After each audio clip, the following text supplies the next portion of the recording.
सोलापूर शहरातील जुना कारंबा नाका येथील गोकुळ अपार्टमेंटमध्ये लागलेल्या भीषण आगीमुळे परिसरात एकच गोंधळ उडालाय।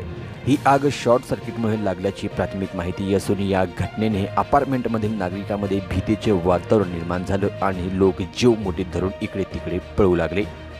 या घटनेचे गांभीर्य पाहून एका नागरिकाने तात्काळ अग्निशमन दलाला कॉल केल्या। अवघ्या काही मिनिटात भवानीपेठ आणि सावरकर मैदान केंद्रातील फायर ब्रिगेडचे जवान घटनास्थळी दाखल झालं।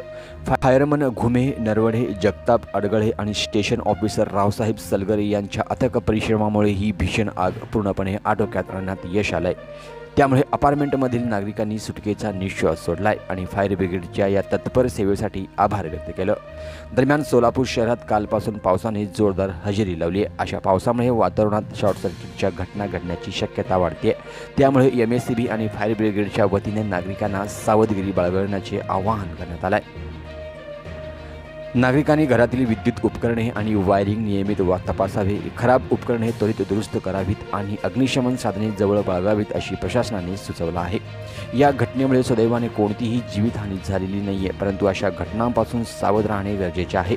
फायर ब्रिगेडच्या या तत्पर सेवेमुळे एक मोठा अनर्थ टळला आहे। अधिक माहितीसाठी आमच्याशी संपर्कात राहा। चॅनलमध्ये नवीन असाल तर चॅनलला सबस्क्राईब करा, लाईक करा आणि शेअर करा।